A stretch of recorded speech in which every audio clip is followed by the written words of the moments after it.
Hi friends, welcome to சமையல் செய். இன்னைக்கு வாங்க குக்கிங்கோட லஞ்ச் பிரேக்ஃபாஸ்ட்க்கு என்ன சமைச்சேன்னு சொல்லி பார்க்கலாமா. பிரேக்ஃபாஸ்ட் பாத்தீங்கன்னா நேற்று பிரியாணி செஞ்சிருந்தோங்க, சிக்கன் பிரியாணி. அதுவே வந்து பாத்தீங்கன்னா சூட் பண்ணி கொடுத்தா நல்லாவே சாப்பிட்டுட்டு இருக்காங்க. இப்போ வாங்க லஞ்சுக்கு வந்து பாத்தீங்கன்னா இன்னைக்கு தோசை தாங்க செஞ்சிருக்கிறேன். சூப்பரான தோசை. இதுவும் வந்து பாத்தீங்கன்னா தோசை தான். கவினுக்காக குட்டி குட்டி தோசை செஞ்சு வச்சிருக்கிறேன். தோசைக்கு வந்து பாத்தீங்கன்னா சாம்பார் இருக்குங்க, சூப்பரா இருக்கும். இது வந்து முருங்கைக்காய் சாம்பார் செஞ்சு வச்சிருக்கிறேன். அடுத்ததா பாத்தீங்கன்னா புளிசாதம் செஞ்சிருக்காரு. ரொம்ப டேஸ்டா இருக்குங்க புளிசாதம். நெல்லியே வந்து பாத்தீங்கன்னா சாதம் வந்து மீதி ஆயிடுச்சுங்க. அதுல வந்து நெல்லியே வந்து புளி ஊற்றி வச்சுட்டு காலையில வந்து சாதம் வந்து புளிசாதம் வந்து தாளிச்சிட்டேன். ரொம்ப டேஸ்டா இருக்கும். இன்னைக்கு ரொம்ப சிம்பிளான சமையல் தான், டேஸ்டா இருக்கும்னு சொல்லி நம்புறேன். அடுத்ததா பாத்தீங்கன்னா எப்பயும் போல நம்ம வீட்டுல சட்னி செய்வோம்ல, அதே மாதிரி சட்னி வேர்க்கடலை பொட்டுக்கடலை எல்லாம் போட்டு சட்னி செஞ்சு தாளிச்சு வச்சுட்டேன். இப்போ வாங்க லஞ்ச் பாக்ஸ்ல வந்து பேக் பண்ணிக்கிறேன். ஃபர்ஸ்ட் வந்து நித்திஷோட பாக்ஸ்.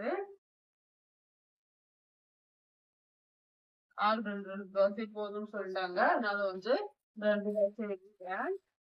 இது வந்து 2 hours மட்டும் வந்து 3 தோசை வைக்கிறேன். மதியத்துக்கு பாத்தீங்கன்னா தோசையும் பருப்பு குழம்பு தாங்க வச்சுக்கிறேன். சூப்பரா இருக்கும் சாப்பிடுறதுக்கு. காலையிலனா சட்னியோடு வச்சு சாப்பிடலாம். மதியம் வரைக்கும் வந்து பாத்தீங்கன்னா சட்னி நல்லா இருக்காது அப்படின்றதுனால சட்னி வைக்கலப்பா.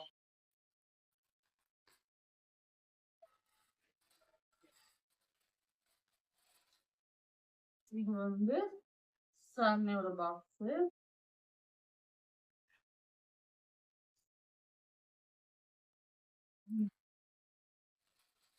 கவினுக்கு வந்து பாத்தீங்கன்னா குட்டி தோசை தானே செஞ்சிருந்தேன், அதுவே வந்து அப்படியே போட்டு வச்சுக்கிறேன். அவ்வளவுதான்ப்பா, தோசை எல்லாம் பேக் பண்ணிட்டேன். இப்போ வந்து குழம்பு போட்டு வச்சுக்கிறேன்.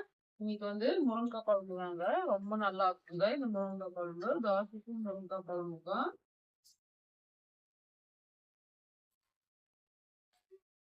கவினோட பாக்ஸுக்கும் வந்து முருங்கைக்காய் குழம்பு தான். உங்களுக்கு காய் போடலங்க, உங்களுக்கு சாப்பிட தெரியாது, அதனால வந்து அப்படியே வந்து குழம்பு மட்டும் கொஞ்சமா போட்டு வச்சுக்கிறேன்.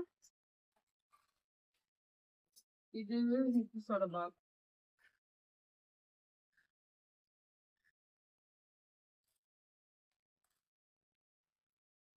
இருக்கு. ஒருத்தவங்களுக்கா வந்து போட்டு வச்சிடலாம். அடுத்ததான் வந்து அனுஷ்காவோட பாக்ஸ். அவங்க முருங்கை போட்டீங்களா? சரணைக்கு தான் சாப்பிடு.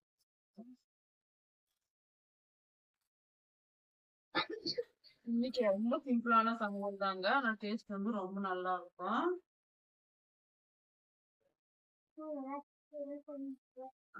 எல்லாத்தையும் வீட்டுல செஞ்சு ரொம்ப எப்படி போட்டு இல்லாம இன்னைக்கு ரொம்ப சிம்பிள் தாங்க. அவ்வளவுதான்ப்பா, சாப்பாடு எல்லாம் போட்டு வச்சுட்டா. அடிச்சு மழைக்கு காலையில எழுறதுக்கு வந்து கஷ்டமா இருக்கும். சரியான மழை எங்க ஊர்ல எல்லாம். பாருங்க, இதெல்லாம் தான் நான் சமைச்சேன். ரொம்ப சூப்பரான இருக்குங்க. பிரேக்ஃபாஸ்ட் லஞ்ச் எல்லாம் இதுதாங்க. இன்னும் கீரை குழம்பு இருக்கு. களி தோசை ஏதாவது இருந்தா நம்ம செஞ்சுக்கலாம்.